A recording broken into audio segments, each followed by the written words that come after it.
Kumusta na po tayo? Thumbs up? Thumbs down? Thumbs up! Huwag tayong magpapadala o manghihina ang kalooban natin sa mga taong naninira sa atin. Tatayo tayo, maninindigan tayo sapagkat gusto na natin ng tunay na pagbabago. Magkakasama po tayong lahat under the PFP Federal. Isang pamilya na kung saan lahat tayo nag-aasam ng tunay na pagbabago.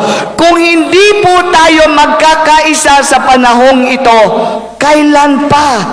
Kailan pa natin makakamit ang magandang kinabukasan?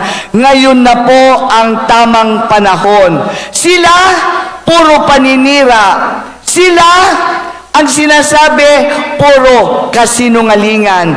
Hindi po tayo bababa sa level ng mga ganong klaseng namumuno. Ipakikita natin na tayo, ang level po natin ay may puso, pagmamahal at malasakit para sa taong bayan. At yan ay walang iba kung hindi ang mga kasamahan ko dito sa PFP Federal. Palakpakan po natin sila. Saludo rin po tayo sa ating Secretary of National Defense, Secretary Boss Gilbert Gibo Chodoro. Magtitrivia lamang po ako nang dahil po sa kanya nakapasok kami sa PFP Federal. Na binigyan tayo ng pangalan, pinasilong tayo sa isang partido na alam namin na may tunay na pagmamahal para sa taong bayan. Nang dahil po sa kanya, nabigyan lahat kami ng kona noong mga panahon na kami ay kinakabahan sapagkat meron daw pong alliance. Paano yon? Paano tayong mga tumayo para sa PFP Federal? Ano ang sinabi ng isang Secretary, Gilbert Gibo Chodoro? Ako ang bahala para sa lalawigan ng Tarlac. Hindi pwedeng hindi kayo mabibigyan ng kona sapagkat ang sabi po niya, nakikita ko ang malinis at tapat na layunin ng mga taong tumatayo at naninindigan para sa PFP Federal. Sek Gibo, saludo po kami. Maraming salamat po. At eto ngayon, ang bunga ng hirap at pagod nyo, PFP Federal sa buong lalawigan ng Tarlac. At siyempre, nagpapasalamat din po tayo sa isa sa mga naging inspirasyon po natin. Siya po ang representante po natin sa Special Envoy of the Philippines to the UNICEF, isang ina na may tunay na pagmamahal, malasakit at isang ehemplo ng isang tunay na ilaw ng tahanan. Andito po kay sa Women's Organization, Tangla Women's of Victoria, wow, San Jose. At nandyan din po ang Victoria Women's Organization. Sa ating mga kababaihan, andito po ang ating Special Envoy to the UNICEF, si Ma'am Nikki Prieto, na siyang magiging ehemplo at siyempre inspirasyon nating lahat bilang mga ilaw ng tahanan.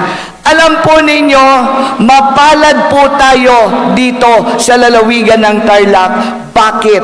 History in the making na po ito. For the first time, may tatapat sa kabila. Dati po, pailan-ilan lang ang tumatapat sa kanila. Pero sa darating na halalan na ito, isang matibay na partido ang babangga sa kabila. Magpapatalo ba tayo? Hahayaan ba natin na sila na naman? Magbago na sana ang lalawigan ng Tarlac at yan ay magsisimula sa ating lahat na kasama natin ngayong araw na ito. Sa inyong mga kamay, nakasalalay po ang pagbabago at magandang kinabukasan ng lalawigan ng Tarlac na pamumunuan ng ating susunod na gobernador, Governor Max Rojas.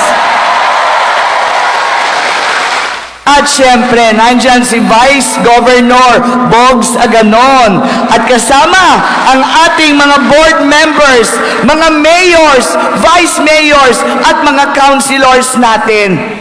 Iisang puso, iisang damdamin, yan ay ang hangad nating magdala ng tunay na pagbabago dito sa lalawigan ng Tarlac. Sana po walang bibitiw. Pwede po ba?